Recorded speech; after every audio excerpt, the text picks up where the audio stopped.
referencia a la inauguración del ciclo este de conferencias de Sinope, que es una entidad que me consta que ha colaborado, bueno, ha hecho participar en sus actividades a personajes y a personas muy relevantes en términos profesionales, de lo cual me siento muy honrado y me identifico desde luego con los planteamientos de la sociedad, no en lo de la defensa del euskera, porque yo no lo hablo, lo defiendo pero en abstracto, pero sí con los valores de la participación en la discusión democrática y en los valores del civismo democrático. Por lo tanto, muchas gracias a Juan Pablo por su invitación y al resto de los directivos de Sinope por haberme permitido participar en su ciclo de conferencias con gente de indudable prestigio profesional. Y para hablar de movimiento obrero en la Vizcaya industrial, en un periodo largo, de 1959 al 78, es decir, en las fronteras cronológicas que vienen delimitadas por el Plan de Estabilización del año 59 y el establecimiento de la Constitución Democrática del 78. Para hablar de un tema que ya no es un asunto ni urgente ni demasiado presente en el debate público y en el debate historiográfico. De manera muy distinta cuando yo comencé a trabajar el proyecto que citaba Asun de la historia intelectual del socialismo español, porque entonces, claro, el antifranquismo de los historiadores llevaba a buscar aquel elemento que fuera más contradictorio con lo establecido, y el sindicalismo, el socialismo español en general, podía ser uno de ellos. Hoy día no es el caso.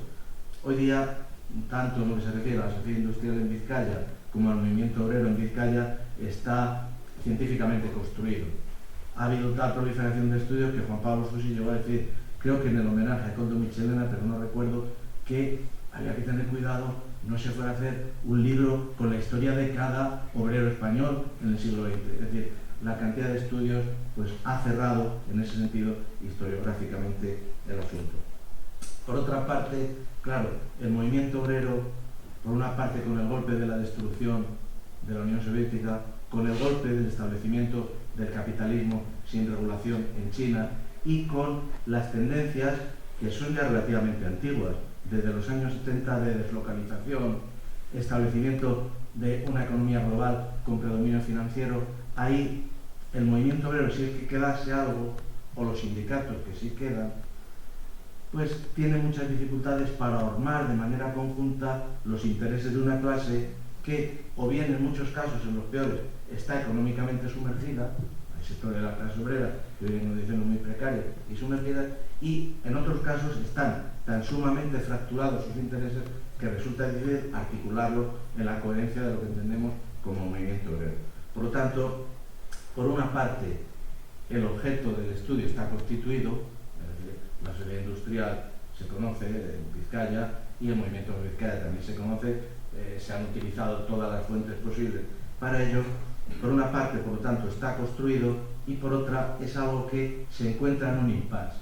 Porque ahora el desarrollo de la historia social lo que llevaría es a un intento de construir monografías de fábrica y monografías de la estructura de la población obrera de esa fábrica, sus sistemas de vida, sus sistemas de cultura, su instalación en un territorio, y eso es otra cosa muy distinta de lo que viene Begoña, Asun, de lo que vamos a hablar, que es del movimiento obrero, es decir, de la acción de la clase obrera a través de sindicatos y de partidos, en nuestro caso, de sindicatos. Eso es una cosa ya hecha, y claro, la otra historia social que quedaría por hacer en España es relativamente difícil de hacer, porque los dos grandes paradigmas que hicieron esto en Europa, el marxismo británico y la historia social alemana, aquí han sido traducidos para el primer caso. Para el segundo son casi desconocidos de la generalidad de los historiadores y resulta muy difícil implementar en la práctica campos de investigación cuyos fundamentos son relativamente desconocidos. Por lo tanto, hay un discurso muy exhaustivo sobre el movimiento obrero, también en Vizcaya. Hay esta ausencia de monografías sociales de fábrica o de barrio, si queremos. Hay también un sesgo, que lo notaremos en la exposición, un sesgo marcadamente tendente a la explicación de las relaciones laborales, porque eso es una contaminación, si se puede hablar así, del carácter burocrático del franquismo que orienta, los trabajos administrativos con lo que tiene que ver los sindicatos desde un punto de vista jurídico, y por lo tanto los estudiosos del fenómeno pues quedan contaminados en el sentido del sesgo jurídico normativo. Y por lo tanto ese es un elemento también, digamos, que dificulta el estudio histórico, porque queda muy dependiente de los análisis de tipo jurídico. Y luego hay algo que también se notará en lo que yo voy a exponer, si logro salir de la introducción. Hay un sesgo también muy marcado de tipo épico, y en cierta medida, claro, lo que expondremos tiene ese carácter, diciéndolo con toda franqueza. Es decir, el movimiento obrero, sus partidos, los sindicatos, aparecen como el elemento fundamental de deslegitimación del franquismo, de hundimiento de las perspectivas reformistas de continuidad del mismo, y por tanto como pieza básica en el establecimiento de un nuevo sistema democrático. Y eso hace ver, claro, el comportamiento de partidos y sindicatos obreros desde una perspectiva épica, es decir, como de un movimiento que realmente tuviera ese objetivo. Pero nosotros sabemos que ya en la sociedad en general, ni en el caso del pasado ni en el caso actual, existen ni objetivos ni futuros predeterminados ni nada por el estilo. Eso es una construcción que hacemos a posteriori, y que por lo tanto yo, modestamente pero con toda claridad, trato de mostrar que ese carácter épico laudatorio es interpretativo, no es algo que tenga que ver en sí mismo con la realidad. Y hay otro factor que también dificulta mucho el estudio o el nuevo estudio del movimiento obrero, que son el estudio de aquellos mecanismos de integración que tienen los sistemas establecidos contra aquellas fuerzas sociales o políticas o culturales que se establecen como alternativas. Los estudios de Martín Maña sobre la Unión Soviética muestran claramente que la Unión Soviética no era solo un sistema que se mantenía en la represión y en el Gulag. Había unos procesos de integración social que duran como mínimo hasta la época del final del khrushchevismo, es decir, hasta la mitad de los años 60, y esos procesos de integración y progreso social de la gente tienen mucho que ver con la duración de un sistema que por otra parte tenía perfiles inhumanos. Claro, con el franquismo sucede algo parecido. Hay unos mecanismos de integración que en el caso del movimiento obrero lo ejercen las empresas, lo ejerce el Estado, lo ejercen los sindicatos verticales, y claro, lo que sucede es que a los historiadores, normalmente demócratas, claro, les resulta difícil establecer un discurso alternativo al épico laudatorio, establecer cuáles son los mecanismos en virtud de los cuales el sistema social se mantiene y se perpetúa. Y no solo es en la represión, se perpetúa en el alcoholismo, se perpetúa en las condiciones míseras de la gente en términos culturales, se perpetúa en todos los instrumentos de políticas sociales que el régimen dictatorial y las empresas también emplean. Por ejemplo, en el caso de Altos Hornos de Vizcaya, el primer convenio con arreglo a la ley de convenios del año 58, firmado el año 62, establecía unas condiciones para los trabajadores de Altos Hornos el año 62 similares a las que podía haber en la siderurgia francesa, muy similares, con un montón de protecciones, con un montón de aspectos de seguridad, también con los correspondientes a sueldos, primas, etcétera, muy aceptables. Entonces, todos estos mecanismos, reconstruirlos es muy difícil. Reconstruirlos sobre todo rompiendo el discurso épico narrativo y aceptando la existencia de mecanismos de integración en un orden social, aunque el orden social, globalmente considerado en su aspecto político, sea detestable como era el franquismo. El caso iba a decir yo un poco petulantemente, de mi maestro. No era mi maestro porque yo lo conocí como alumno que iba allí medio de rondón en la Universidad de Roma. Renzo de Felice. Renzo de Felice publicó el año 75 un volumen de los varios que tiene, llamado Mussolini, que es en realidad una historia de Italia en la época del fascismo. Y claro, en el tomo que publicó el año 75, cuando hablaba de los mecanismos de consenso establecidos en el franquismo, aquello fue una polémica tremenda, porque a los italianos no les gustaba reconocer que el fascismo había tenido un sistema de integración social y que por eso había durado mucho hasta la guerra. Y por lo tanto, eso en España también resulta todavía muy difícil de establecer. Los historiadores tienen entre pudor, vergüenza y dificultad también teórica y práctica para establecer esos mecanismos de integración social, sobre todo por lo que se refiere al Estado franquista. Por lo tanto, bueno, queda trabajo por hacer, pero a lo que nosotros vamos es a que, en realidad, tanto la sociedad industrial de Vizcaya y el movimiento obrero, aunque solo desde esa perspectiva epicolatorias sí están construidos como objeto científico verdaderamente asentado, y sobre eso no hay mucha polémica. Entonces dividimos superando ya esta costosa introducción, hablaríamos en un primer apartado de la sociedad industrial de Vizcaya en la forma que adquiere a partir de los años 50, del renacimiento de los sindicatos en ese periodo y de la conflictividad resultante con el esquema político establecido que culmina con la transición democrática del año 75-78. En el caso de la industrialización de Vizcaya, el ciclo este que comienza a partir del año 59 tiene mucho que ver, o es muy parecido a la crisis postindustrial que se genera en la crisis del 73. Hay un momento dado en que la economía española, poco desarrollada en los 50, más desarrollada en los 70, experimenta por su propia evolución, y en el 73 por circunstancias internacionales también, experimenta unas dificultades muy marcadas. Básicamente la de encontrar una posición buena internacionalmente y la aparición de un fuerte déficit exterior. Es una dificultad muy importante en los años 50, la segunda mitad, y el año 73 en adelante. Un fuerte déficit exterior, por lo tanto, vinculado a unos costes inflacionarios muy fuertes, tanto del 73 como el año 53, y esos costes inflacionarios generan evidentemente una fuerte tensión social y generan además un cierto déficit fiscal, porque sobre las condiciones de inflación, en déficit exterior y una cierta paralización económica es muy difícil atender a gastos sociales diminutos casi en los años 50, muy importantes en los años 70. Por lo tanto, hay en el despegue económico de los años 50 una etapa de crisis previa que la Cámara de Comercio bilbaína, refiriéndose a la crisis del año 56, insistía mucho que, claro, había una pérdida de mercados, no mercados nacionales, porque las industrias que había en Vizcaya, siderúrgica, siderometalúrgica, de transformación de máquinas, electromecánica, etcétera, seguían teniendo el control del mercado nacional porque el intervencionismo de la etapa lo permitía. Pero sí se empezaba a notar una incapacidad de exportación, se notaba también por las rigideces del sistema una dificultad para adquirir libremente materias primas que eran imprescindibles.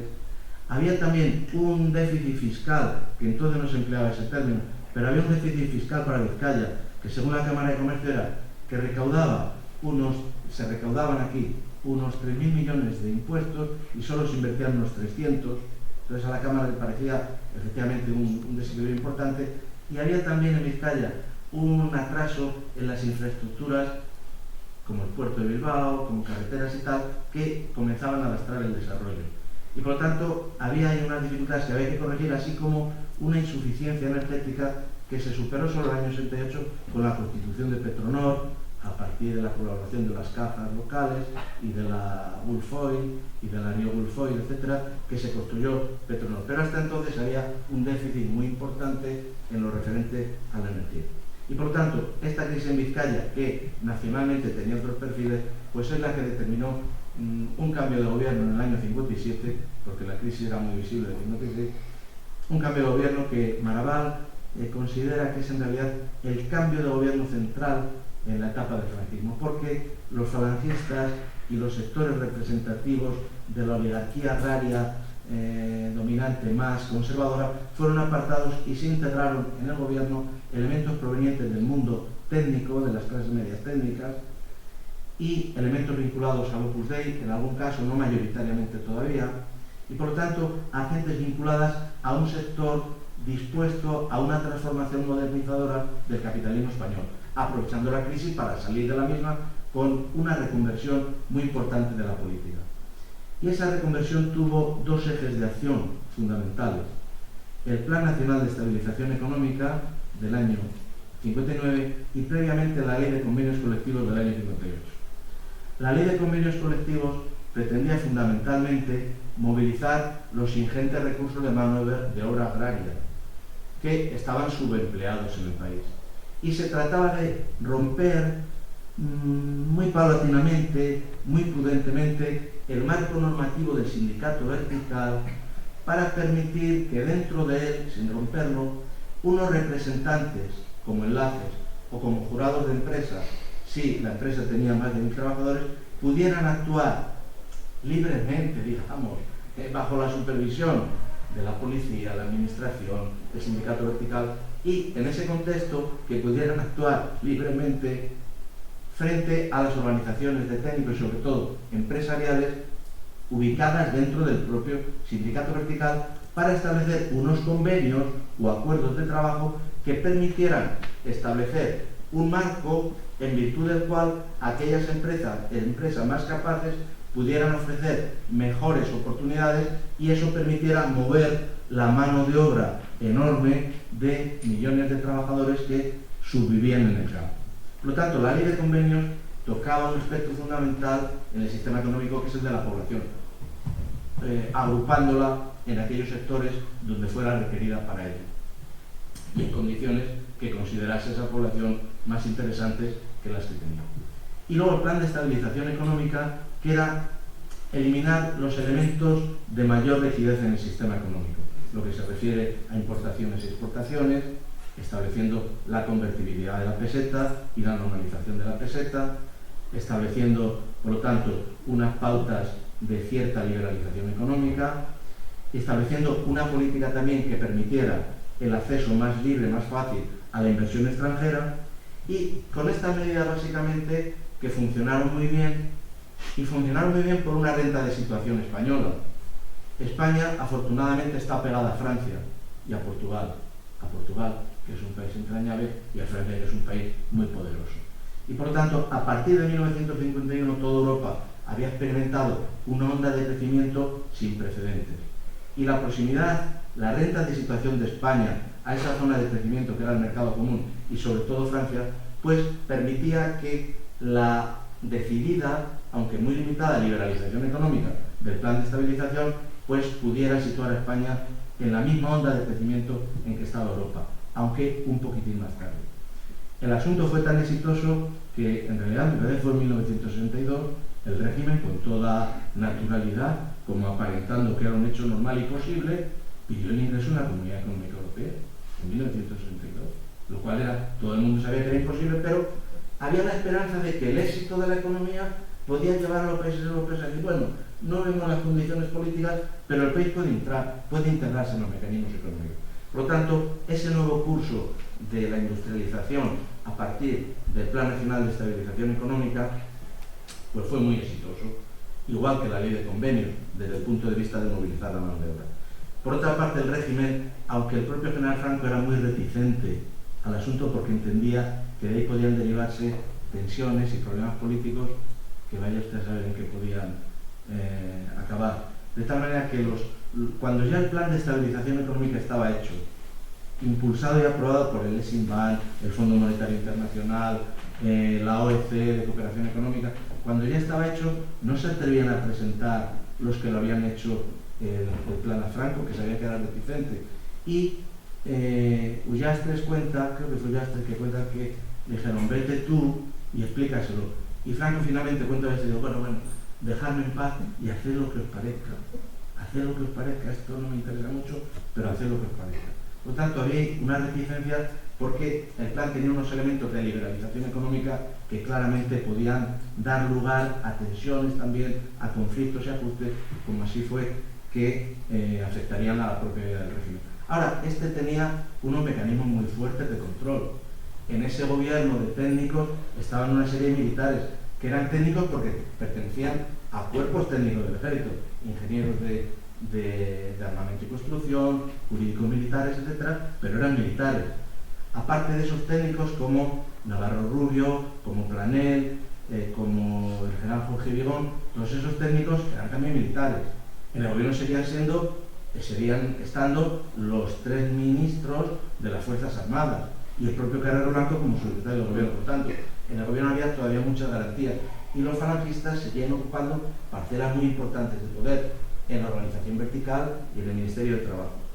Y por otra parte, el régimen se dotó de unos nuevos aparatos más eficaces de represión, abandonando, que ya estaba prácticamente extinto, el terror masivo y estableciendo mecanismos policiales y judiciales, sobre todo, de control represivo muy firme pero más selectivo.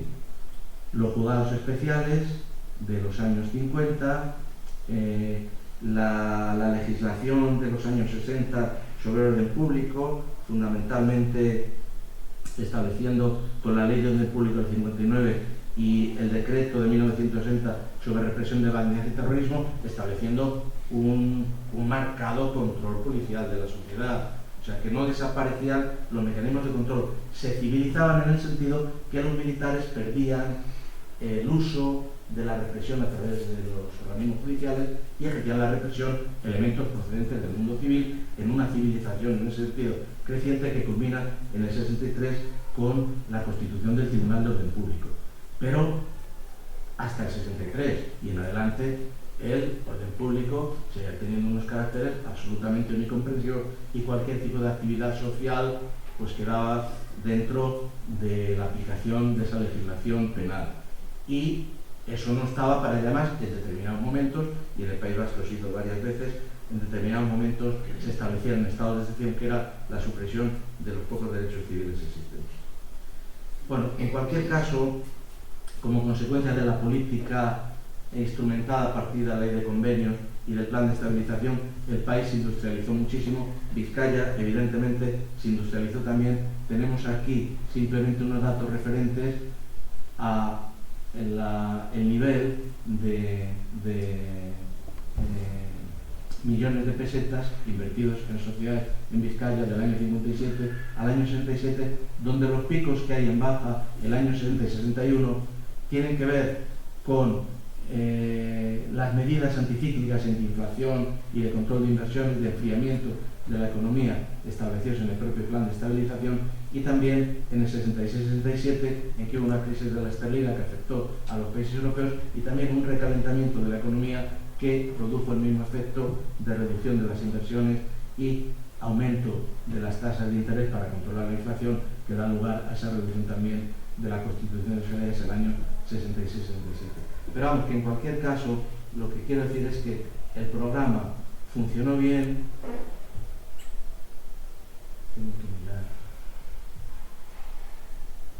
Funcionó bien y, por ejemplo, en Vizcaya, resumiendo simplemente el asunto, el crecimiento de las sociedades industriales, decíamos antes, de siderometalúrgicas, con las instalaciones de las nuevas tecnologías, los convertidores Bessemer, el convertidor LED, que solo el LED, para hacernos una idea, pasaba de producir de 300 a 700 toneladas día a 2.400 a 3.000.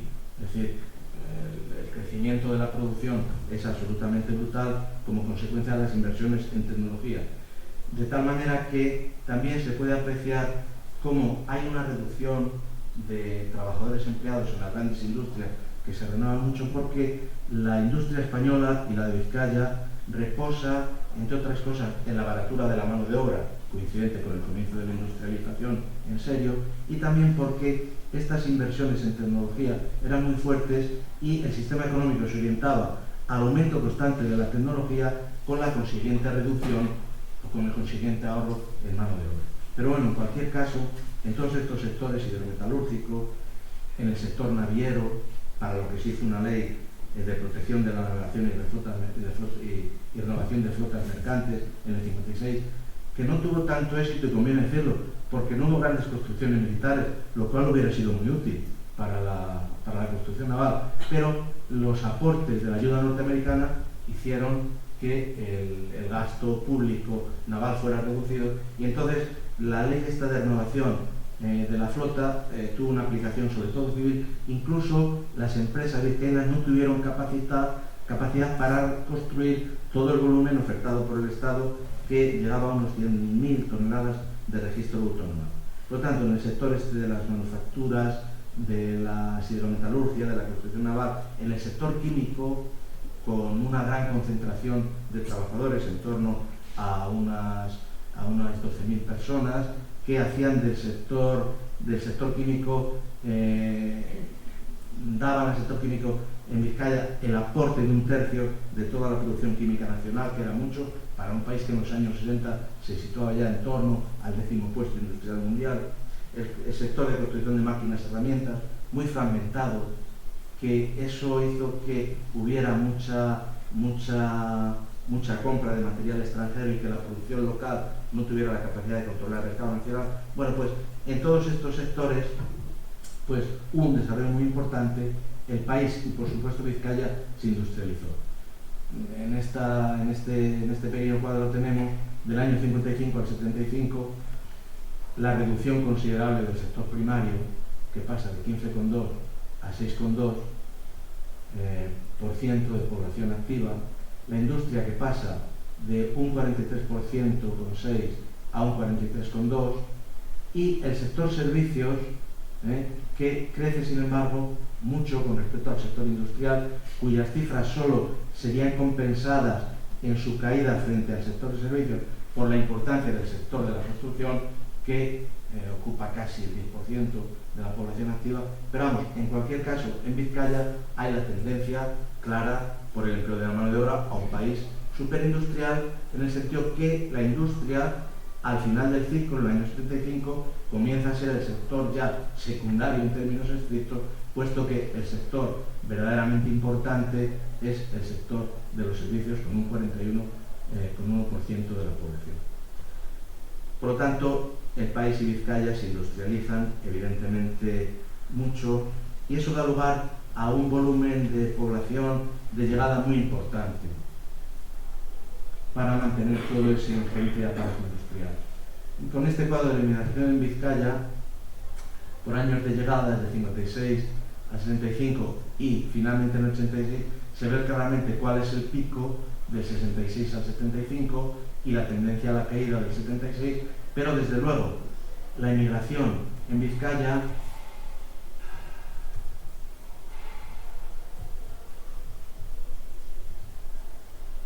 tengo que buscar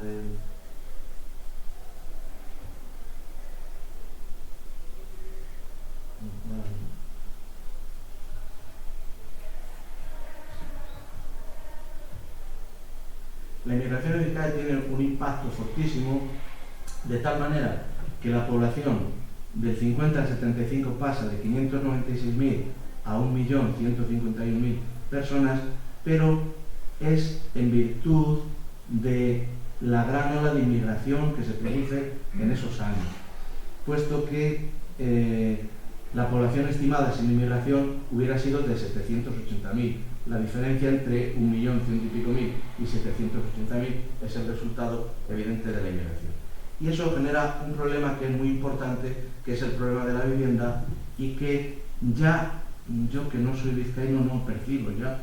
Supongo que ustedes, que seguramente recuerdan aquel tiempo, sí podrán recordar la existencia de fenómenos del chabolismo, la existencia, quizá por historias que se contasen, de trabajadores que vivían en régimen de patrona, en régimen de pensiones, de trabajadores que vivían en régimen de vivienda compartida, puesto que el problema de la vivienda era en realidad el problema más importante que sentían los trabajadores, y que era un mecanismo de integración social muy importante de los nuevos llegados, tanto los de en patrona, donde existía la figura del intermediario, se llamaba aquí, es decir, el hombre del pueblo que traía a los de su pueblo aquí, que también era un elemento de conexión con las empresas, que buscaban en muchos casos a trabajadores inmigrantes porque eran bastante acomodaticios, muy dispuestos a trabajar y ahorrar, y la vivienda, por lo tanto, era uno de esos mecanismos de integración de los nuevos llegados en la sociedad vizcaína muy importante, y era también un medio de integración muy importante que está estudiado pero a medias, porque los trabajadores tenían horror a los despidos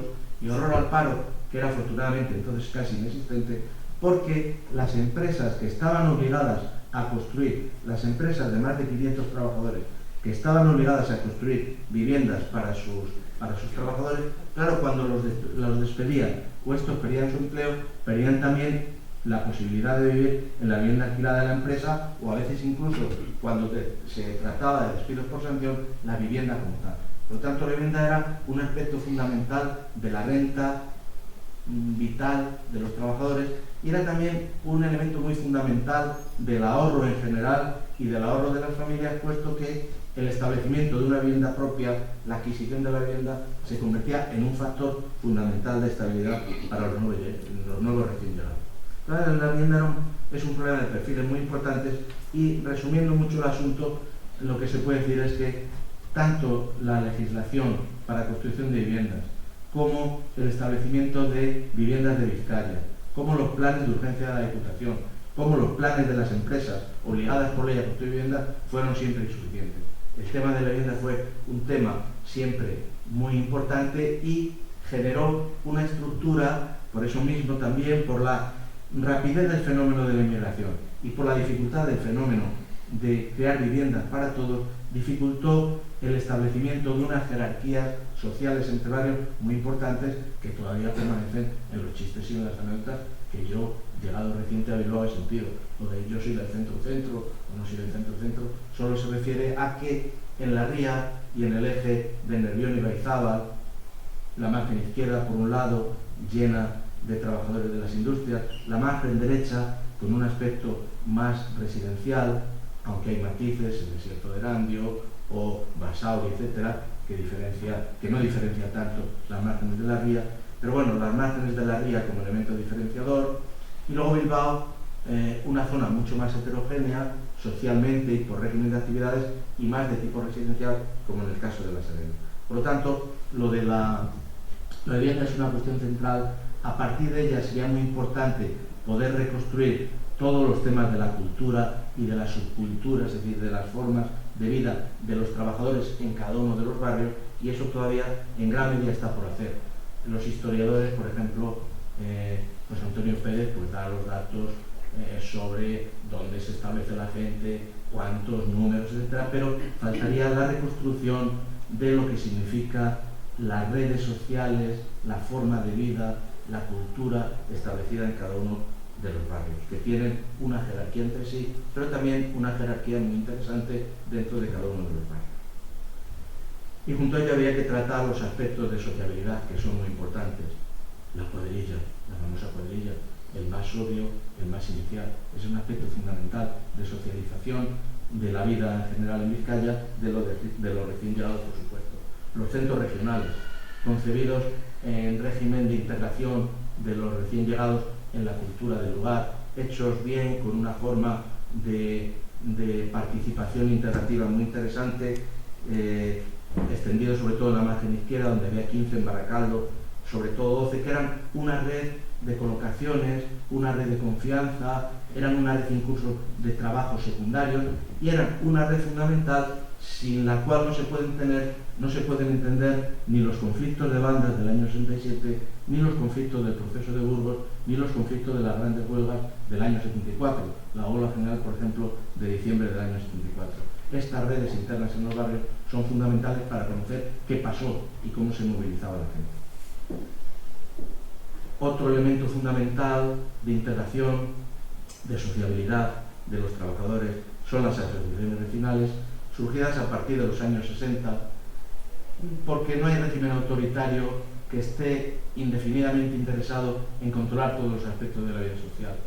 Un Estado autoritario como el de Brezhnev en la Unión Soviética no tenía ya mucho interés en controlar qué pasaba con un club de fútbol de una fábrica de Dnipropetrovsk, no le interesaba. De manera que tampoco al régimen de Franco le interesaba controlar una asociación de vecinos de un barrio o una asociación de un inmueble, una comunidad de vecinos, salvo cuando una asociación de vecinos pudiera tener un perfil político, pero si no, no. Entonces hay una red con arreglo a la legislación del año 64 de asociaciones que establece una red muy amplia de sociedades de vecinos, de sociedades vecinales, que se dedican al tratamiento de aspectos no políticos y por lo tanto el régimen desde ese punto de vista mantenía una cierta tolerancia.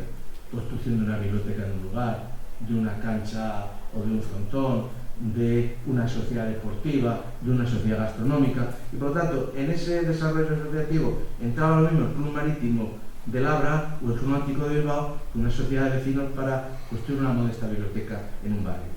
Lo que sucede es que, dada la concentración industrial de población y industrias en determinadas zonas, enseguida muchas de estas sociedades de vecinos, por ejemplo la de Recaldeberry, donde había una masa de fábricas, carreteras, almacenes y tal, que la vida era muy difícil, entonces en muchas de estas sociedades vecinales empieza a aparecer una preocupación ecológica avant la lettre, es decir, los vertidos de cefanitro, los humos provocados por tal o cual industria, las quemas de materiales, los residuos tóxicos, etc., comienzan a ser un objeto de preocupación de estas asociaciones vecinales que logran establecer una red sin la cual también son incomprensibles la dureza, la extensión y la profundidad de los conflictos laborales de los años 60 y 70.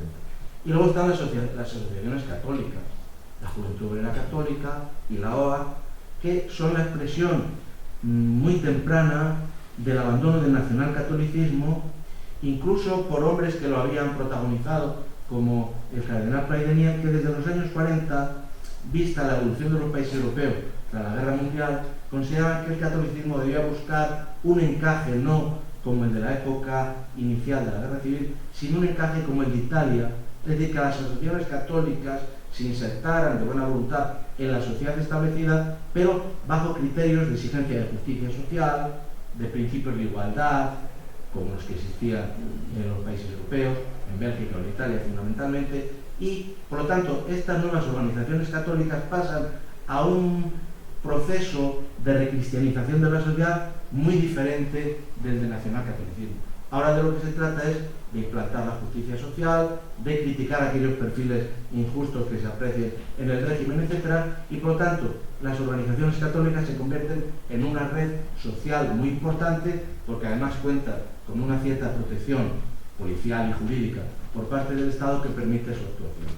Por ejemplo, en los locales de Mazarredo en Bilbao de la OA es donde se fundan las comisiones obreras de Vizcaya. Por lo tanto, eso indica hasta qué punto el nuevo catolicismo tiene unos perfiles muy distintos y se convierte en una red fundamental para el desarrollo del movimiento obrero, que es el punto sobre el que ya llegamos avanzando hacia el final, sin haber casi comenzado, pero avanzando con decisión hacia el final. Estas redes, esos problemas sociales, generan un renacimiento sindical.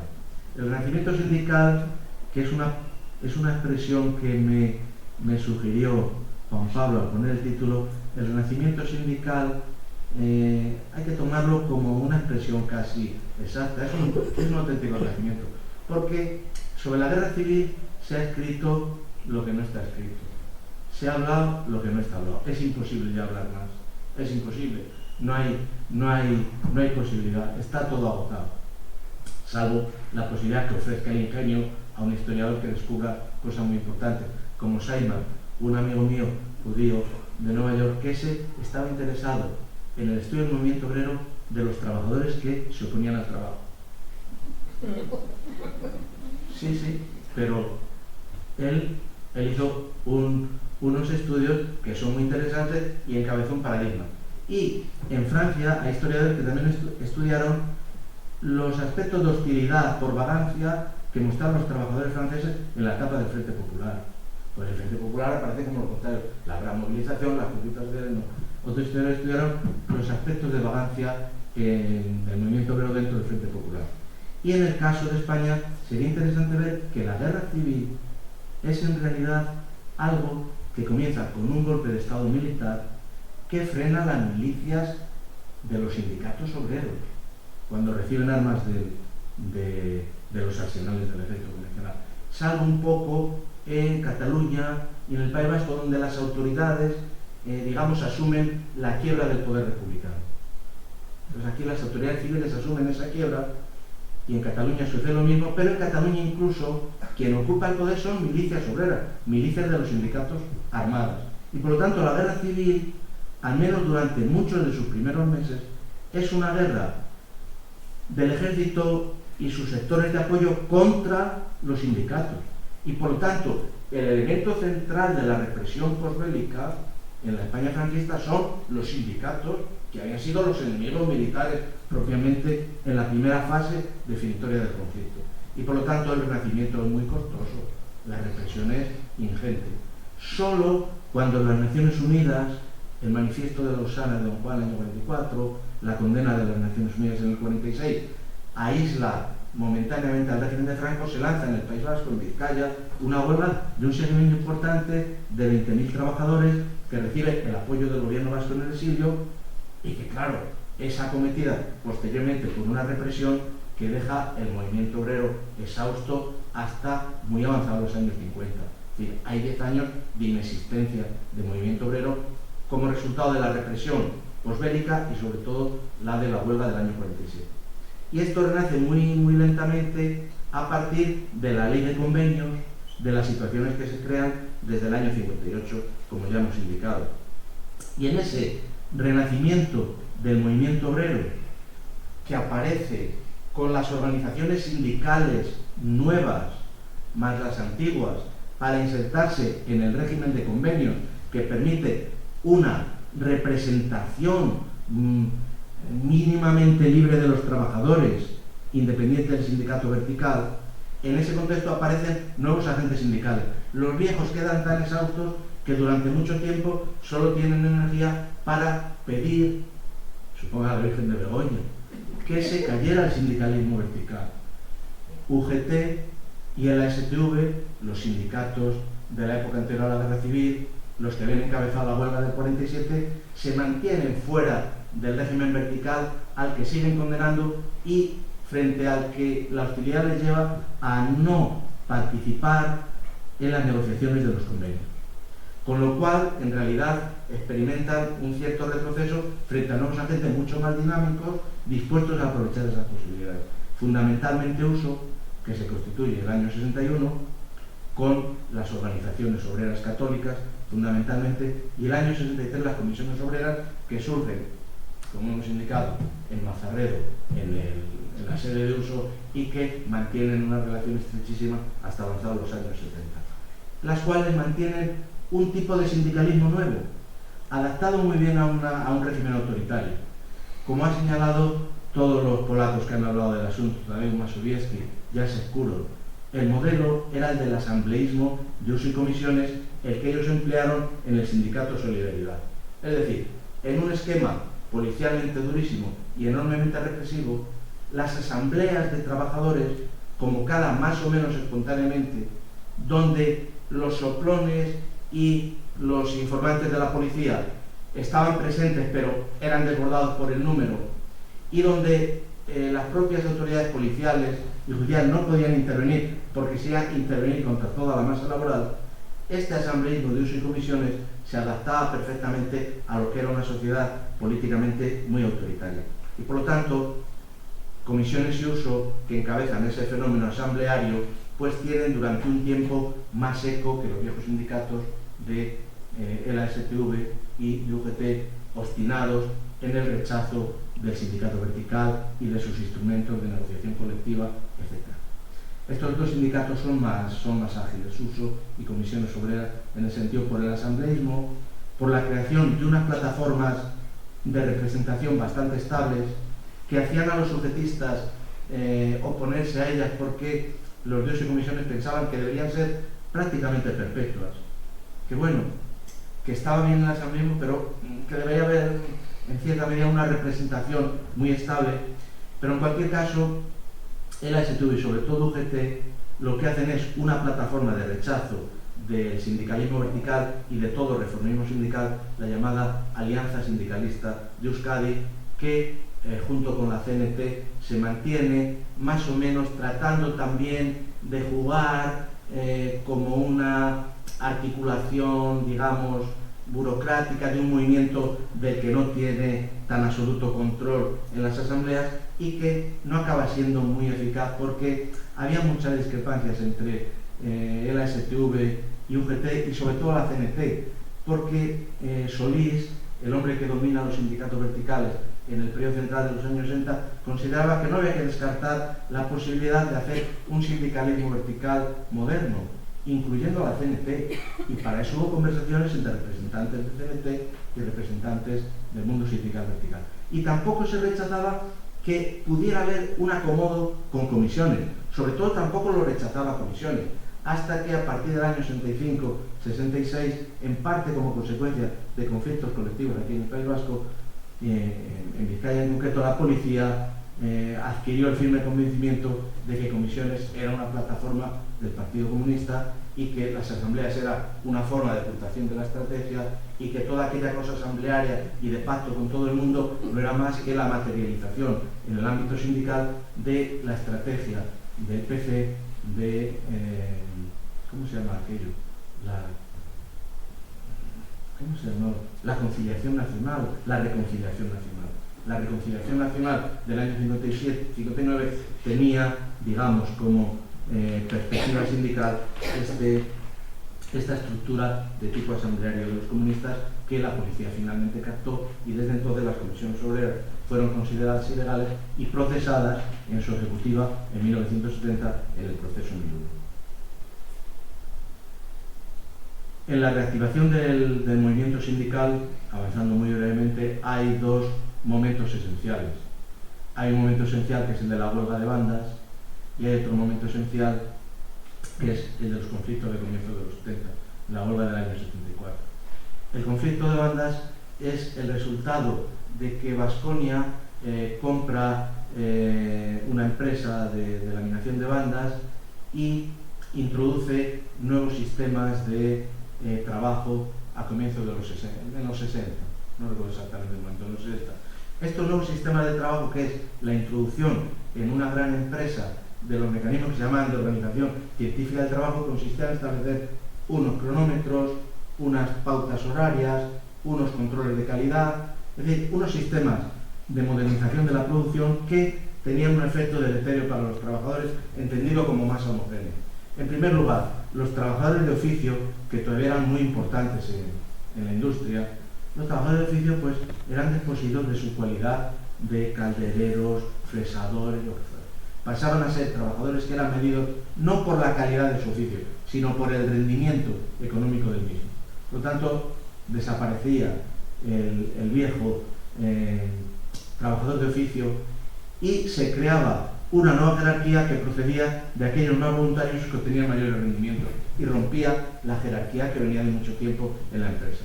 Y esto dio lugar, cuando se produjo una huelga, a unos despidos de prácticamente toda la plantilla que encontraron una red enorme ya establecida en sociedades vecinales, en organizaciones católicas, en parroquias como Charcoaga, Begoña, etc., en 300 clérigos que escribían al obispo quejándose de la represión policial y de la represión patronal. Existía la propia red de los sindicatos, y entonces el conflicto aquel de bandas del año 67, que aunque acabó con la derrota de los huelguistas, hay que reconocer que fue un elemento de cohesión fundamental en la clase obrera vizcaína, que hizo que un conflicto determinado tuviera un eco social enorme, y que además en el desarrollo de las manifestaciones, concentraciones, hojas volanderas, escritos, etc., producidos por la huelga, se produjera junto a esa acción la represión policial y empresarial y el surgimiento de una dimensión política en la conciencia de los trabajadores, una dimensión política a los conflictos laborales. Situación que se reprodujo pocos años después, aunque la huelga, fue reprimida, no fue exitosa, se produjo después con ocasión del conflicto generado muy extenso en todo el país, también en el País Vasco y en Vizcaya en concreto, con las movilizaciones, plantes, huelgas, etc., con ocasión del proceso de Burgos del año 70. En aquel entonces la huelga de bandas había sido un conflicto laboral que había tenido en la conciencia de los trabajadores una dimensión política. Y en el caso de la movilización para lograr la conmutación de la pena del Consejo de Burgos, pues se produjo lo contrario, una movilización de clara inspiración política con una dimensión también sindical. De tal manera que en estos dos conflictos, en estas dos movilizaciones, una de tipo sindical estricto, la otra política, se generó una fusión de ambas que es la que dominaría en los años 70. En parte como resultado de las movilizaciones del proceso de Burgos y el establecimiento del estado de excepción, y también como consecuencia del crecimiento económico, que en esos años era muy importante, antes de la crisis del 73, hay una decadencia de la conflictividad laboral en esos años. Incluso como hay un pequeño ajuste de tipo salarial y prohibición de negociación de convenios para controlar la inflación al final de los 60, también eso mismo induce a una cierta paz laboral. El asunto solo cambia, y pasamos al final, ahora sí, no es una promesa, sino es algo real, y pasamos al final, que es la crisis del año 73 y la transición, que incluso por razones del tiempo las podemos unir en un mismo conjunto, aunque son procesos muy distintos.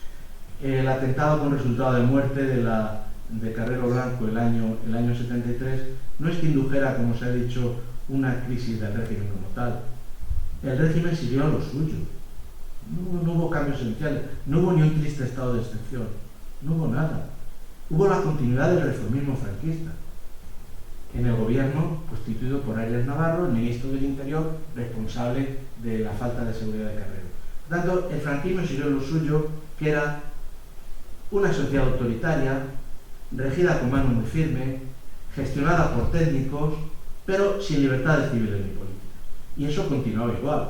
Y continuaba el proyecto de reforma en la Ley de Reforma Sindical de 1970 y siguieron las elecciones sindicales para el jefe jurado, el 73-75, también en el año 71. O sea, el régimen seguía lo suyo y no cambiaba nada. Lo que sí cambió fue, a partir del 73, una crisis económica que todos ustedes recuerdan, yo la recuerdo también, que se produjo como consecuencia, hay más factores, pero como consecuencia sobre todo de la elevación de un 400 y pico %, a ver, si no me confundo, ponemos un cero más y sería...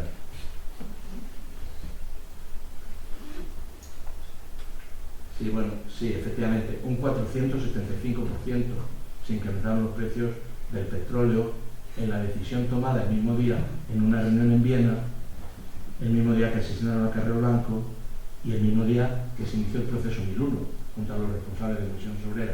Claro, entonces, aquel barullo hizo que, aquella acumulación de problemas hizo que la gente entendiera que el atentado contra Carrero inició un cambio de régimen. En realidad lo que inició es una crisis de grandes proporciones, una crisis de tipo económico, que no se había resuelto el año 77 todavía con los pactos de la Moncloa. Porque esa crisis económica derivada de una inflación de costes que la energía distribuía por todos los sectores económicos generó un problema de estanflación en todo el mundo, también en España, también en Italia, consistente en una inflación acelerada de costes con una reducción de las inversiones, porque los gobiernos tenían que controlar la inflación, una reducción de las inversiones vía el aumento de las tasas de interés y, por lo tanto, una paralización de la actividad coincidente con la inflación, que eso es la estanflación.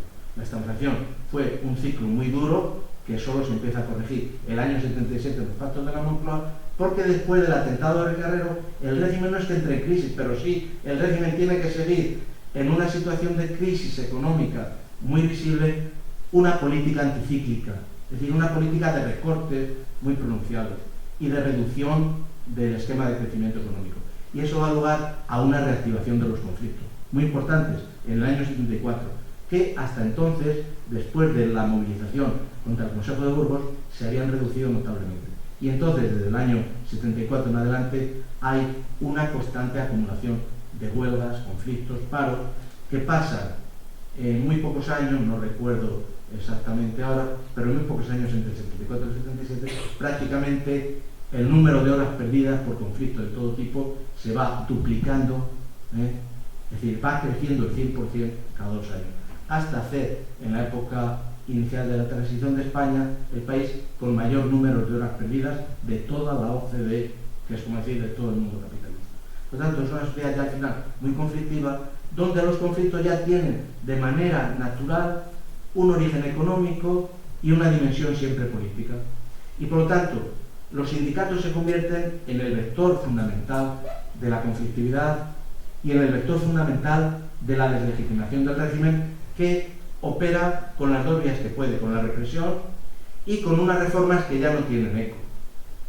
La reforma sindical de 1971, que no solo tiene el rechazo de la OIT, es que tiene el rechazo de la Conferencia Episcopal Española.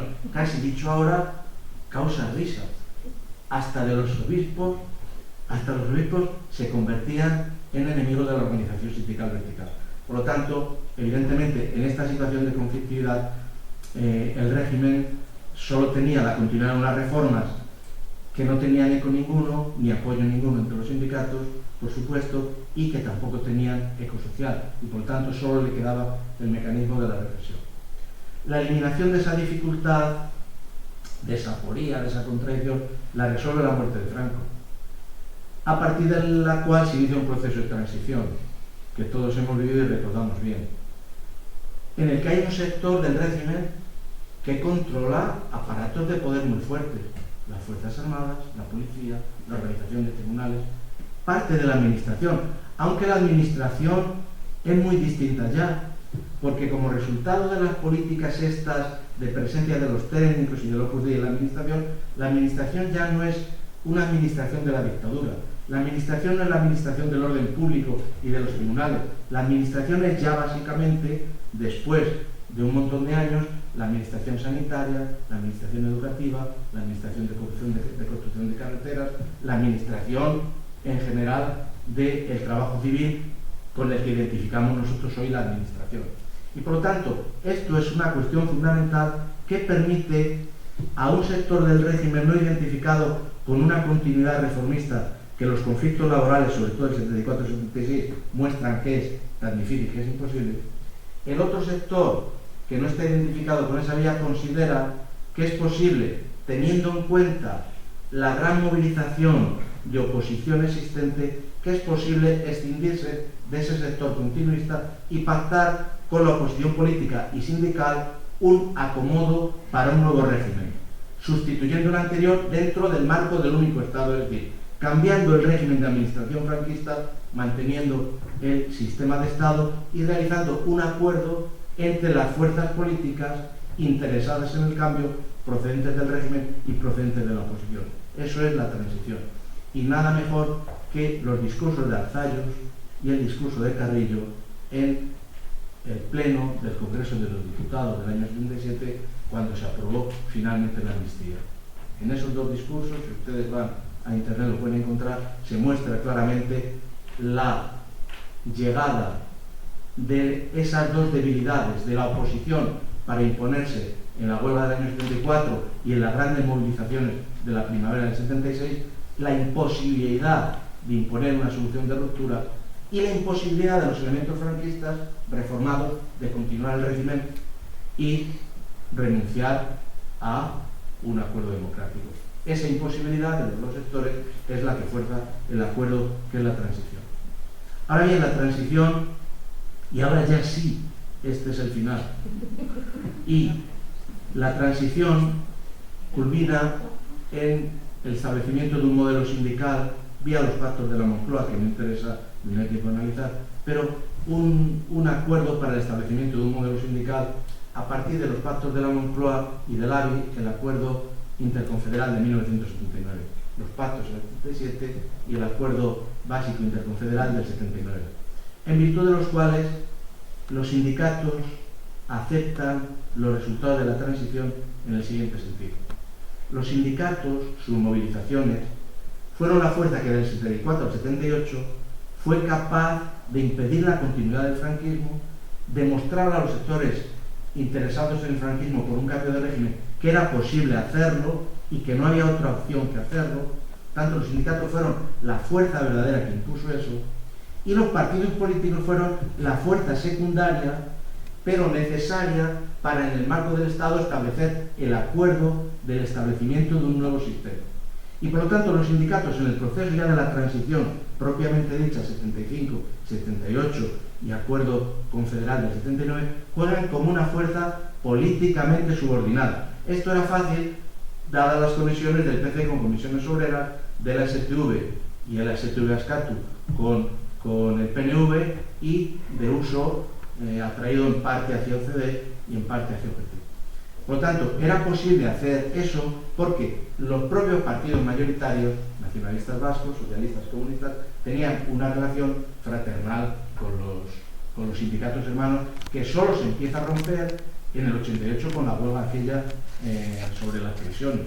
Por lo tanto, durante toda la transición, incluso después, dura. Y por lo tanto, los sindicatos en el proceso de transición, iniciado con la muerte de Franco, acabado con la Constitución del año 78 y, desde el punto de vista sindical, estableciendo ya un juego en el Acuerdo Básico Interconfederal del 79, los sindicatos aceptan ser un elemento fundamentalmente activo, decisivo en el establecimiento del acuerdo político de los partidos, pero subordinado a ellos. Esos son los pactos de la Moncloa y ese es el modelo que se establece de los sindicatos desde entonces hasta nuestros días. Los sindicatos, en un modelo que Durán, el primer presidente del Consejo Económico y Social, consideraba como un modelo corporatista, de tendencias a la concertación es el modelo que se establece. Los sindicatos y las asociaciones empresariales juegan en un marco general diseñado por el Estado que aporta ahí los gastos de transferencia, las reformas fiscales, los principios de igualdad social, el esquema del estado del bienestar. El Estado y los entes políticos aportan eso, pero los sindicatos y los empresarios, subordinadamente a ese acuerdo global que establece la élite política, pues ejercen como agentes sociales, tratando de buscar un acomodo a la situación de este conflicto sobre la base de la llegada a acuerdos de suma positiva. Y ese es el modelo del sindicalismo español que se establece en la transición. Y con esto doy por terminado el asunto. Siento solo, al haber establecido un marco temporal tan largo, haberme extendido unos minutos y haber dado al asunto final una dimensión menor. Pero muchas gracias por su paciencia y por su atención.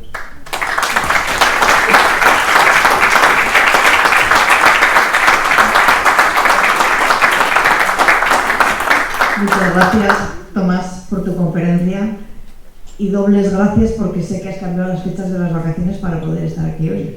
Así que bueno, ahora hay un turno de preguntas para todo aquel que quiera hacer alguna pregunta a Tomás. Yo le paso el micrófono, levantáis la mano y yo me acerco.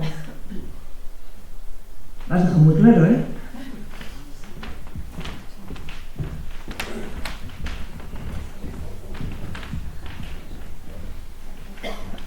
A ver, yo quería decir solamente que así como antes de la transición los sindicatos, algunos de ellos estuvieron, bueno, pues muy hostigados y dilapidados, pues a partir de la transición, en el año 78, 79, 80, 81 y así, los sindicatos cogen mucha fuerza y gracias a los sindicatos los patronos les tenían bastante miedo, sobre todo las grandes empresas, empiezan a reunirse con sus empleados, a firmarse mejores convenios y hasta el punto de que Adolfo Suárez, en sus leyes, en lo que hace el gobierno, plantea que en las empresas grandes como la banca o en las cajas de ahorros empiezan a entrar en los consejos de administración empleados de la empresa. Nada más, es decir, que hay un momento que el sindicato consigue mucha fuerza, los patronos les tienen mucho miedo y se firman muy buenos convenios. Únicamente eso, gracias. No, pues muchas gracias por lo que dices. No es que sea una pregunta, pero obedeciendo a los estatutos de Sinope vamos a hacer un debate de tipo civil y democrático. Entonces, sí, los sindicatos son hostilizados claramente en el franquismo, obviamente, pero habría que señalar que la dinámica conflictiva, porque no tenemos tiempo, claro, de desarrollo, pero la dinámica conflictiva de los años 60, de los años 70, tiene en las empresas una dimensión no solo conflictiva. Aquí, siguiendo el discurso ese épico, tratamos de mostrar que los sindicatos son una pieza básica de deslegitimación del franquismo. Pero hay que tener en cuenta, por ejemplo, que avanzados los años 60 y en los 70, hay empresas en España que son de capital extranjero. Y sus gerentes no tienen inconveniente ninguno en entenderse con los trabajadores al margen del sindicato vertical. Por ejemplo, cuando hay representantes de UGT que son partidarios además de actuar al margen de los sindicatos oficiales. Por tanto, en las empresas de capital internacional hay siempre una tendencia a realizar acuerdos con los trabajadores al margen del sindicato oficial. Pero incluso en el sindicato oficial, las uniones de trabajadores y técnicos, los enlaces y los jurados se convierten en plataforma negocial en serio.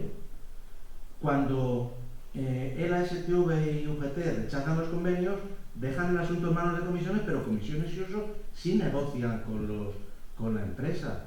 Negocian sobre cuestiones reales de horarios, sueldos, primas, etc. Y se establece, y eso es fundamental, esencial para el establecimiento después de una sociedad democrática, se establece un tipo de relaciones en virtud de las cuales, esto es interpretativo, claro, en ningún sitio está escrito, nadie dijo, vamos a hacer ahora tal, no. Pero ese tipo de acuerdos y de negociaciones sistemáticas, fuera o dentro del esquema del vertical, generan en los trabajadores a través de sus sindicatos, la aparición de una cultura democrática. Que esto es nuevo, porque los trabajadores que salieron en el año 36 en verano a enfrentarse a los militares no salían para construir un sistema democrático, salían para defender una república que era el antecedente de un sistema socialista que ellos decían que era como el de la Unión Soviética, o como los anarquistas, que era otra cosa que no se sabía bien qué. Sin embargo, en las negociaciones con los empresarios del año 60, los trabajadores adquieren una cultura verdaderamente democrática, en el sentido que nosotros la concebimos. Y los empresarios adquieren otra del mismo tipo. No consideran que el esquema de la dictadura franquista sea el único en el que es posible convivir con los trabajadores movilizados, sino que puede haber una cosa como la de los países europeos. Y por lo tanto eso es muy importante. En lo que aludes de la presencia de la banca y en otras empresas de los trabajadores en los consejos de administración, ese es un elemento fundamental que, claro, en la etapa que se vive ahora de desregulación, dificultades de cohesión de la mano de obra y tal, ya no es funcional. Pero lo que usted señalaba de presencia en los consejos de administración, ese es un hecho natural en la economía social de mercado construida en la Alemania Federal, donde los sindicatos estaban representados en el consejo de administración y tenían como misión establecer unos acuerdos laborales y también proteger a las clases medias y a los trabajadores en general, protegerlos en las situaciones de crisis, lo cual exigía un sindicalismo de perspectivas muy centralizadas, como es la DGB alemana, que en el caso de España era la UGT. Y por eso la UGT, que comienza siendo un sindicato relativamente débil al comienzo de la transición en el 75 y hasta el final de la transición en el 78, que es el periodo propiamente de transición, la UGT, que comienza siendo un sindicato relativamente débil por haber rechazado la colaboración y el entrismo en la organización sindical vertical, la UGT, sin embargo, los trabajadores, que no por obreros eran desinformados, pues a veces se tiende a pensar que los trabajadores son gente que come pan con tocino sistemáticamente, desde el año 1920 hasta 1990, ¿no? Los trabajadores de los años 60 y 70 leen periódicos, ven televisión, viajan al extranjero, hablan con turistas y saben, porque además han estado 2 millones en el extranjero, saben que los sindicatos en Alemania son sindicatos centralizados, son sindicatos únicos. Por eso Comisiones intentaba hacer un sindicato único, ELA intentaba hacer un sindicato único de trabajadores vascos, y UGT rechazaba eso porque corría el riesgo de ser absorbida. Pero los trabajadores españoles sí sabían que el mejor sindicato que se adaptaba a la presencia en los consejos de administración y al desarrollo de políticas que llamamos de estado de bienestar era el de los sindicatos centralizados. Y este era el modelo de UGT y los trabajadores lo sabían, y por eso no se creían el discurso de Comisiones en los años 70 de un sindicalismo asambleario donde todos caben, cabe desde la OMC, la RT, esta sexta asamblea, ETA Verde, etc. Caben todos, pero los trabajadores en los años 70 ya creían en un sindicalismo como en alemán, en un sindicalismo centralizado para estar en consejos de administración, no en sindicalismos de asamblea con comisiones que, con eso de que el sindicato de nuevo tipo era el asambleario, pensaban perdurar más allá de la transición sin un congreso sindical intermedio, y son los trabajadores los que el año 78 hacen de UGT en las elecciones sindicales la segunda fuerza y en el año 80 hacen la primera. No porque UGT fuera muy fuerte al final del franquismo, sino porque UGT representaba el sindicato centralizado como la DGB alemana, y eso lo sabían perfectamente los trabajadores. Me alegro mucho que diga eso, porque todo el mundo tiene la idea que el militante de un sindicato, sobre todo de la época de UGT, eran personas de buen garrote, ¿no? Y hubo mucha gente de la transición con 20 y pocos años que salieron de las universidades, que militaron en esos sindicatos y hicieron muy buena labor. Sí. Y claro, o sea, gente muy preparada. Sí, ahora yo, por ejemplo, cuando preparaba estas notas, pues hay unos acuerdos que se hacen, no me di cuenta, al año 70 y algo, antes de la muerte de Franco, entre una plataforma sindical unitaria y los empresarios, al margen del sindicato vertical. Ya nos encontramos a José Barrio Nuevo, de memoria relativamente confusa, pero en aquel entonces de UGT, nos encontramos a un Fernández Ordóñez, no recuerdo más, pero nos encontramos gente de ese tipo, que nada eran de de Boña y Garrote. Por otra parte, los sindicatos tampoco es que quisieran ser sindicatos de obreros permanentemente. Sus élites son como las élites de cualquier otro movimiento social. Quieren también buenas sedes, buenos sueldos y buena consideración social. Y para eso estaban hechos los acuerdos de la Moncloa, que se desarrollan en el aspecto del patrimonio sindical con cierta tardanza, en los años 80. Pero los acuerdos de la Moncloa del año 77 ya señalaban que había que crear un patrimonio importante que fuera transferido a los sindicatos y a sus élites, para que pudieran ejercer el papel que les es propio en una sociedad democrática. Elementos de presión a favor de los intereses trabajadores, pero también de control de la masa trabajadora y de acuerdos con los empresarios para mecanismos de estado de bienestar. Y el patrimonio sindical consistía en que todo el patrimonio acumulado históricamente, básicamente por UGT, por los anarquistas también, pero menos, por UGT, que tuvo unos gestores en torno a Pablo Iglesias que se dedicaban a comprar solares, de tal manera, para fondos de la organización, de tal manera que todo el barrio de Azca, lo que llamamos Azca, esa zona de Azcación de Madrid, eso era de UGT. Eso no se podía indemnizar a UGT, porque habría que vender España a los americanos para con ese dinero indemnizar a UGT.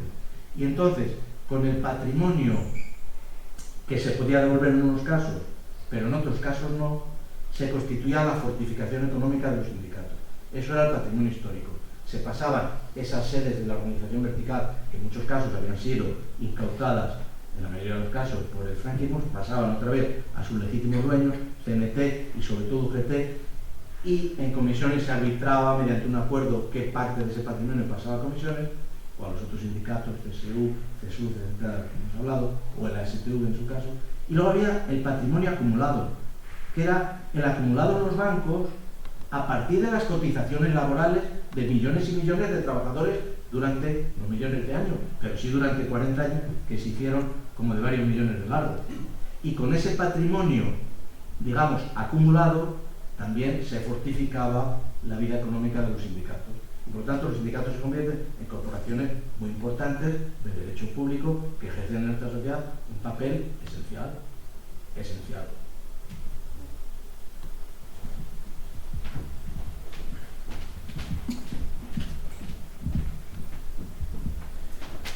Me ha gustado mucho la charla, me ha generado una nostalgia de esas. Solamente te voy a comentar las cosas que creo que no funcionan así, o sea, no, históricamente no han sido así, porque, claro, has hecho una matriz muy basada en los sindicatos, y esa matriz basada en los sindicatos le da un papel a los sindicatos en momentos anteriores a la transición que no tuvieron los sindicatos, sino que lo tuvo el movimiento obrero. Es decir, hay una equivalencia, una ecuación que has hecho en que da la pinta de que el movimiento obrero son los sindicatos. Y el movimiento obrero en Vizcaya, yo lo conocí más desde los años 75-76 en Álava, pero con ese retraso es incluso más fácil de estudiar que una cosa es el movimiento obrero y otra los sindicatos, y si lo pretendes encarrilar por ahí, yo creo que hay cosas que no dices. Por ejemplo, en Vizcaya el desarrollo de las movilizaciones del movimiento obrero, si no haces mención, claro, has hecho a las asambleas, lo has unido con comisiones obreras, había miles de personas que se movilizaban en asambleas de las industrias de Vizcaya que no eran de comisiones obreras, o que siendo de comisiones obreras eran de la parte de comisiones obreras. Has dicho que en el 73 se crean las comisiones obreras. Yo estuve en la ejecutiva de comisiones con David Morín, un cristiano que ha muerto hace poco, uno de los dirigentes históricos de bandas y tal también, y él efectivamente fue clave en la generación en Mazarredo de las comisiones obreras del PC, pero estaba la CECO, que no eran las comisiones obreras del PC y que cuando nos juntamos ya era en el 76, en plena transición, hicimos unas únicas comisiones obreras que duraron además muy poco, porque enseguida el PC nos echó a la gente que no éramos del PC.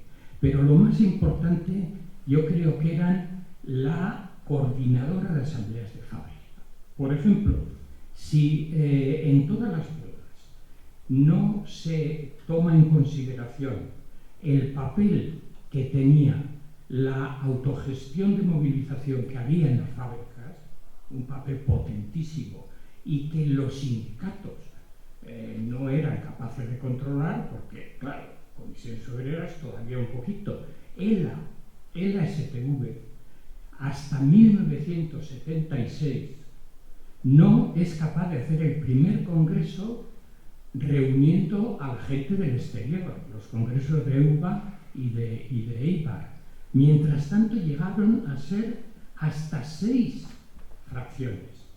Y entonces se integran, no se puede decir, además, eran la corriente política y eso decir que llega hasta la actualidad. Pensar que ahora mismo ELA es la corriente política del PNV, en fin.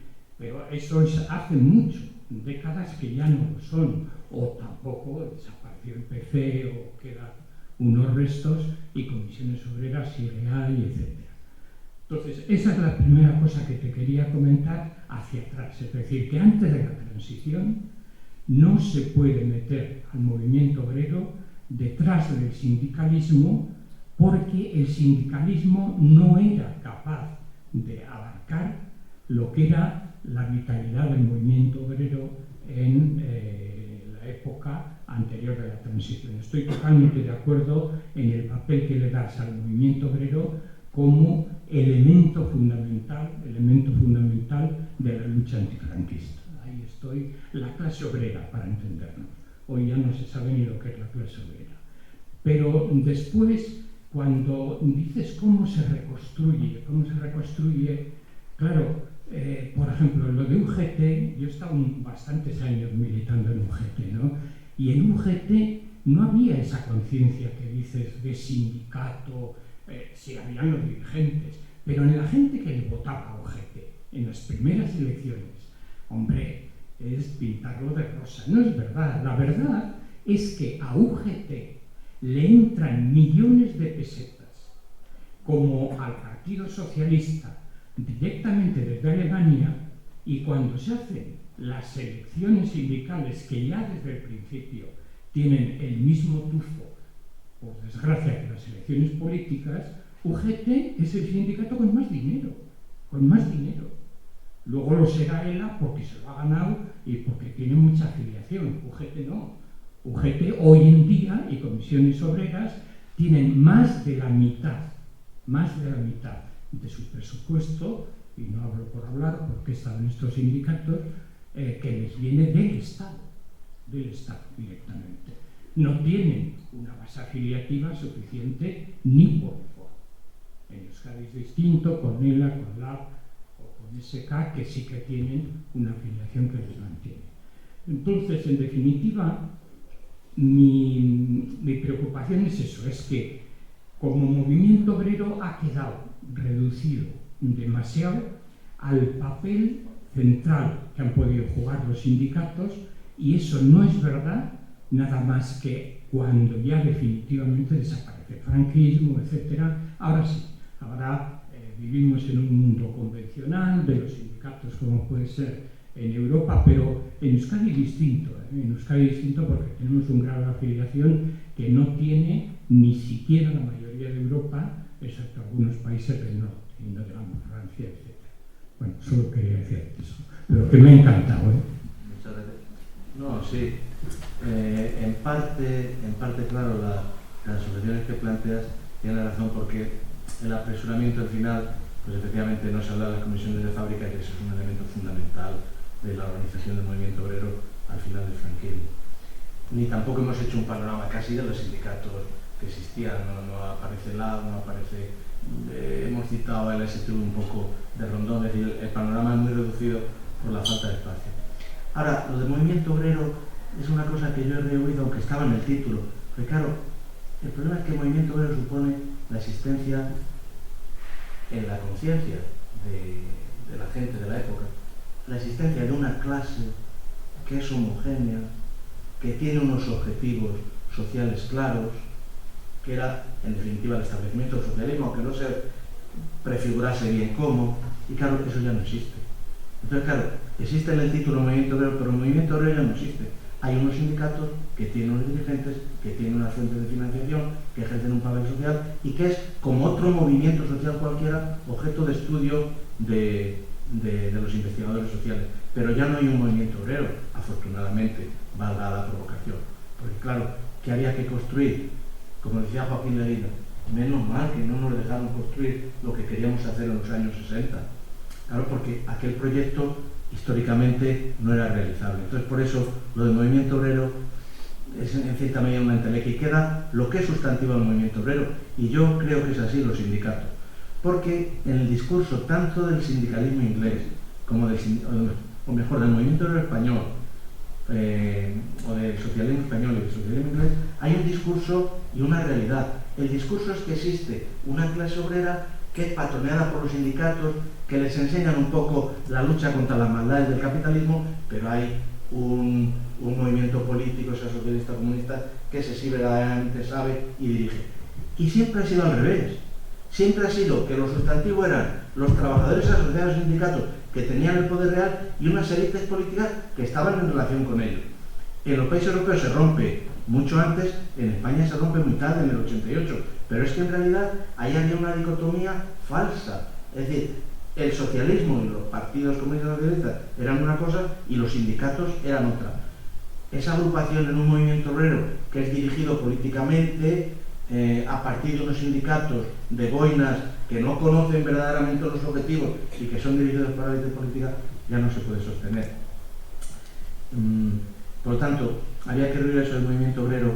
El panorama sindical era mucho más variado y efectivamente no ha dado tiempo a exponerse. Y luego, lo del movimiento ese que es fundamental, de los delegados de fábrica y los comités de empresa, que tienen a veces varios nombres y llegan a tener comisiones obreras provinciales, etc., pues es que no tuvo posibilidad de mantenerse, porque los dirigentes eran muy fuertes en ese sentido. Claro, los dirigentes tenían los apoyos internacionales, eso en los años 70 era fundamental, no solo de dinero. Era muy significativo que Willy Brandt o Bruno Kreisky o los socialistas ingleses dijeran que estaban detrás de un sindicato, no solo por dinero. Entonces eso era muy importante.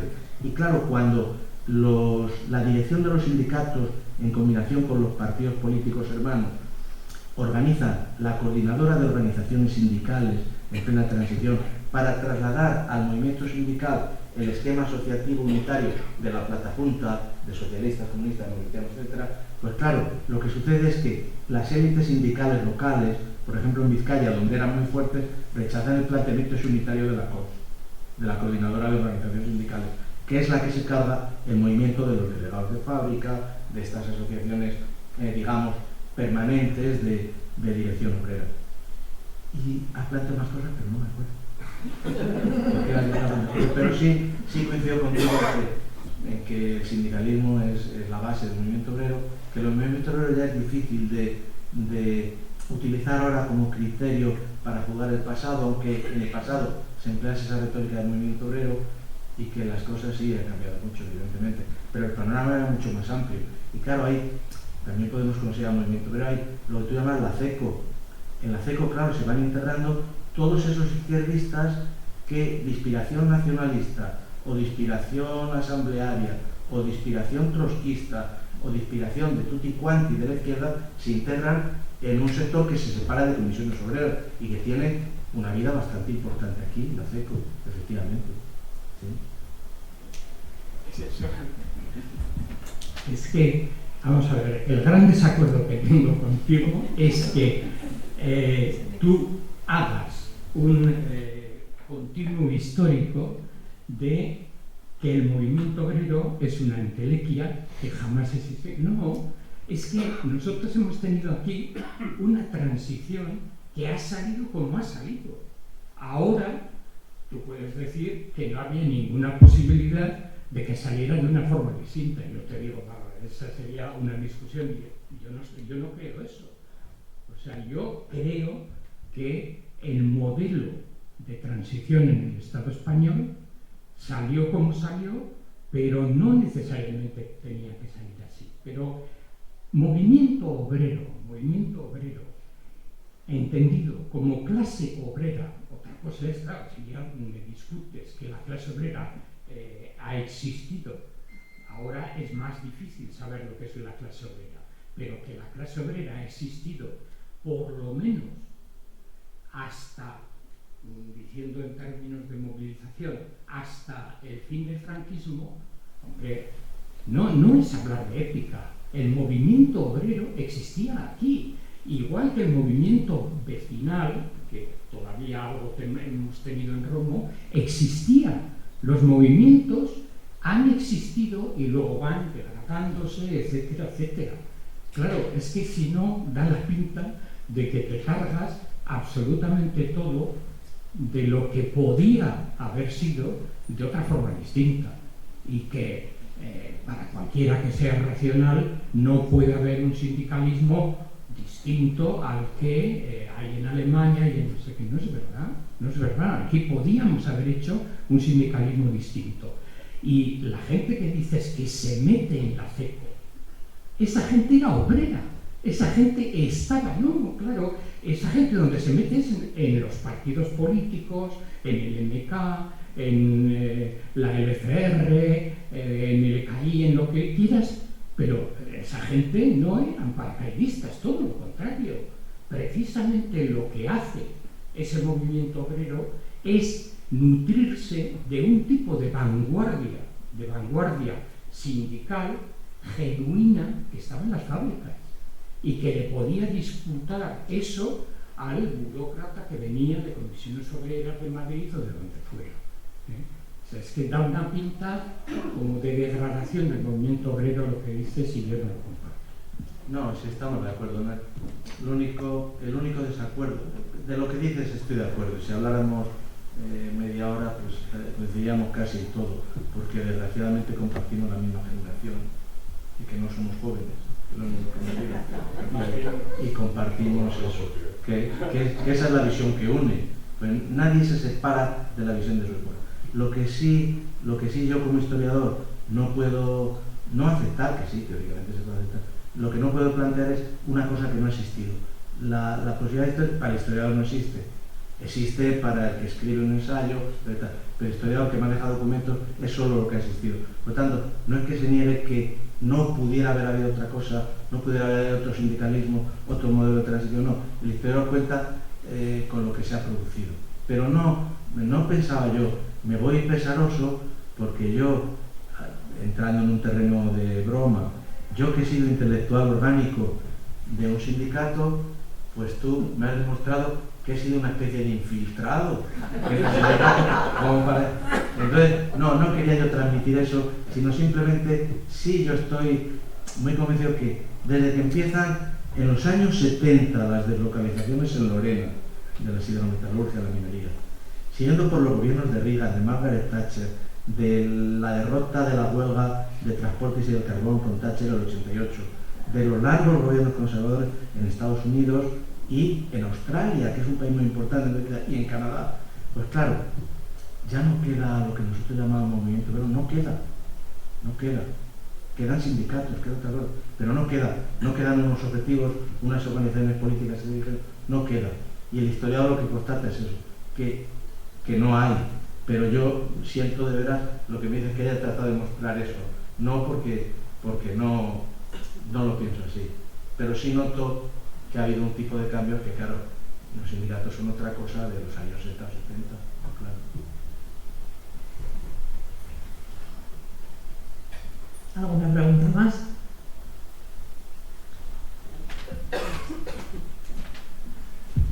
Voy a ver si hago un pequeño resumen de lo que hemos vivido nosotros. Lo que has contado, de los que estamos aquí, casi todos hemos vivido esto, ¿no? Lo que sí teníamos es que teníamos grandes movimientos obreros, grandes movimientos vecinales, había militancia política, mucha militancia política, y luego ocurrió, en mi opinión, que alguien nos diseñó el panorama político y sindical.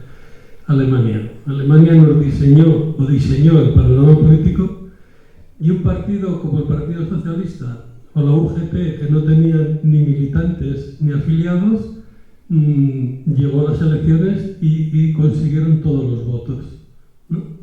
En mi empresa no existía la UGT, solo existía comisiones y ELA. La UGT no existía. Yo creo que en la calle, en las asociaciones de vecinos y en todo este tipo de cosas, y movimientos obreros, tampoco existía esto. Esto fue creado por entes externos, por Willy Brandt o por quien. Y eso es lo que ocurrió. O sea, ocurrió que en La Rioja el Partido Socialista tuvo más cargos que militantes cuando hubo las elecciones. Y eso yo creo que ocurrió en muchas partes. No tenía sindicalismo aquí en Euskadi, y tanto la UGT como el Partido Socialista, y luego tuvo todos los votos. Y los que realmente militaban en partidos políticos no consiguieron votos. Los que anteriormente habían movido todo el panorama del movimiento obrero, movimiento vecinal, pues no consiguieron los votos. ¿Por qué? Pues porque la propaganda y todo el sistema se volcó para hacernos este tipo de transición. Yo creo que la transición fue más bien diseñada por entes que no eran entes que venían de Europa.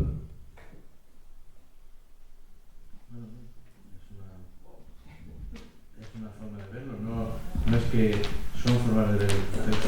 Lo que sí estoy coincido perfectamente, UGT y el Partido Socialista es una fuerza menor que Comisiones del Partido Comunista, pero eso no había el hecho de que no resultasen fuerzas mayoritarias.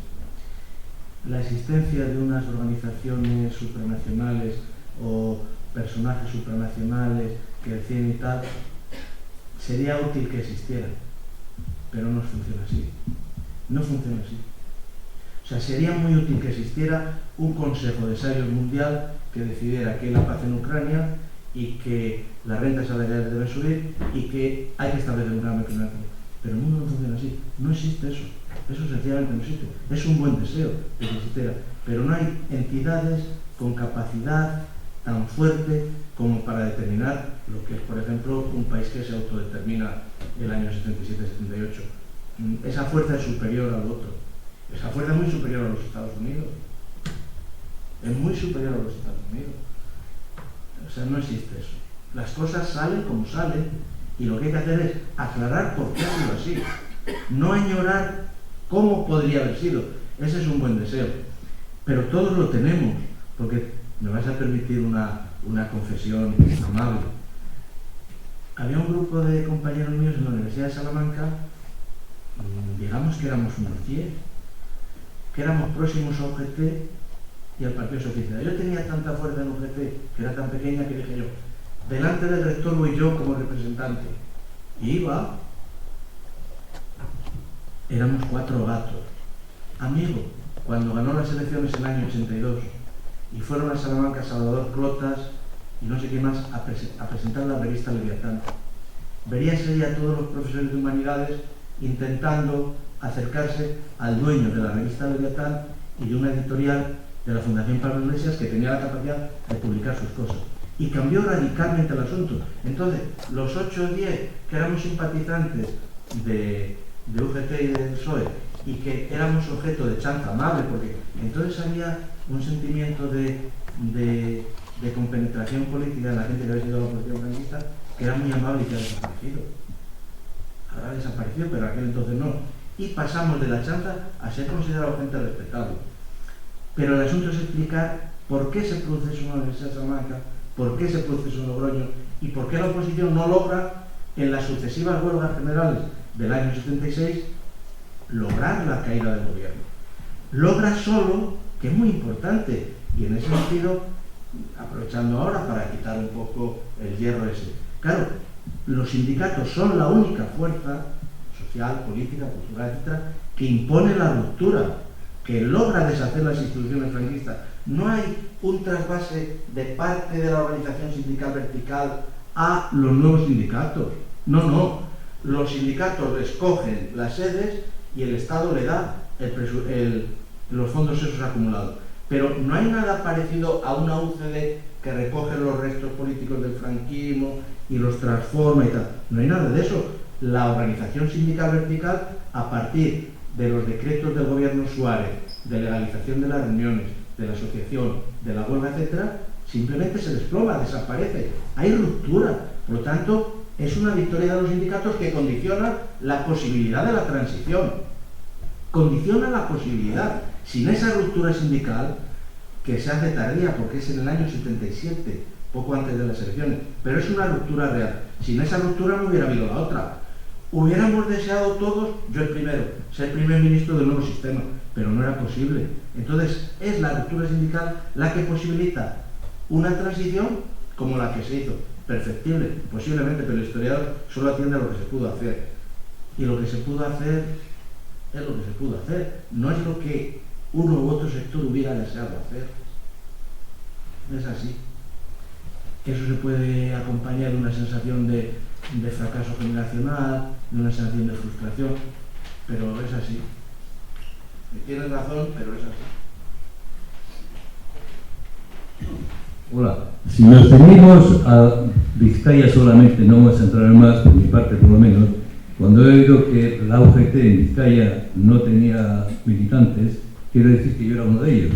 No, sí. Además de eso, yo tenía compañeros de la Facultad de Sarrico, de la Universidad de Deusto, que también eran de la UGT, además de otros muchos, ¿no? Y sí quiero decir además que el Partido Socialista, a mi forma de ver, sí tenía muy pocos militantes y se nutrió precisamente de la UGT para tener mandos, para tener gente, para luego en los ayuntamientos, etcétera, etcétera. No quería decir más que esto, gracias. No, sí, tenía, claro que lo que tenía. Bueno, el socialismo español en la etapa de final del franquismo y la transición es básicamente el núcleo madrileño, el núcleo potente sevillano y la UGT del País Vasco.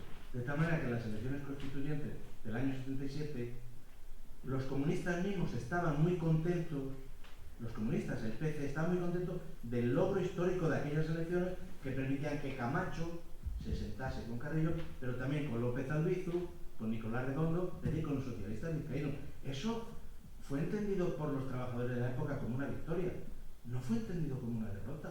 La presencia de Camacho y Nicolás Redondo en las Cortes, eso todos los trabajadores más o menos socializados en los sindicatos pensaban que era una victoria. Nadie interpretó aquello como una derrota.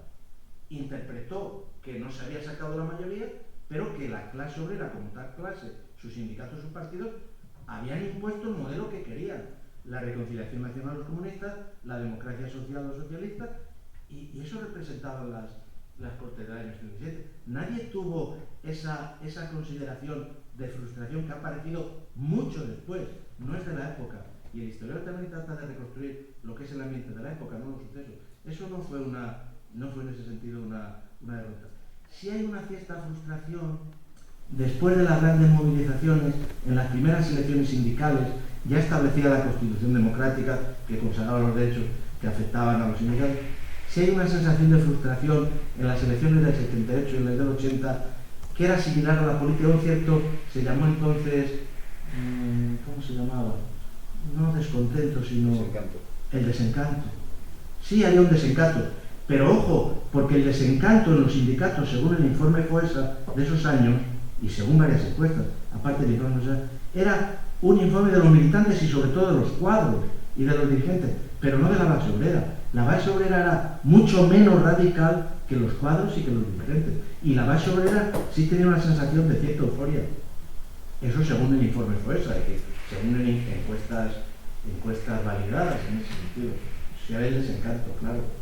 Sí, en unos, no en todos. A ver, yo siento discrepar contigo en el tema de la transición, pues yo estoy convencidísimo, yo entonces no militaba en la UGT, luego sí lo hice, de que la transición no hubiese sido igual socialmente, tanto desde el punto de vista del triunfo del Partido Socialista de Felipe González como de la UGT de Nicolás Redondo. Es decir, si esas organizaciones en aquella época no tenemos los millones que tuvimos, y no solo de Alemania, también de Suecia, pero sobre todo de Alemania y también de otros sindicatos, porque los sindicatos ingleses también participaron y los sindicatos franceses, y eso era una millonada. Eso no lo tuvo ELA, eso no lo tuvo el PNV, eso no lo tuvo el Partido Comunista, eso no lo tuvo UCD. ¿Cómo es posible ganar unas elecciones por parte del Partido Socialista, que nunca había gobernado con mayoría absoluta en este país desde su existencia hace más de 135 años, en 4 años de transición? La propaganda es millonaria. Es decir, los mítines y todo lo que se gastó fue inmenso. Y eso nos llegó a la UGT y al Partido Socialista. Y estoy convencidísimo de que sin esa millonada eso no se hubiese producido. De la misma manera que ahora los que económicamente más posibilidades tienen de llegar. Sí, dicho así, sí, pues sí, podemos estar de acuerdo. Ahora, fijar aquello es difícil en su monto, Fijar aquello es muy difícil, porque si tú te acuerdas el debate en las Cortes correspondiente, cuando Carrillo dijo, ni fe ni flor, no me interesa este asunto, no lo creo. Bueno, era una llamada de atención a que aquellos dineros son imprecisos, no son fáciles de establecer. No son fáciles de establecer. Yo he conocido al que lo gestionaba muy personalmente, a Konieski, un hombre absolutamente impenetrable y extremadamente simpático. Imposible de establecer eso, imposible por su carácter confidencial, imposible. Podemos calcular que hubo fondos, claro, sí, lo sabemos, hubo, pero aún si pudiéramos establecer, eso sería solo una parte del problema a resolver, una parte de la ecuación que llenamos.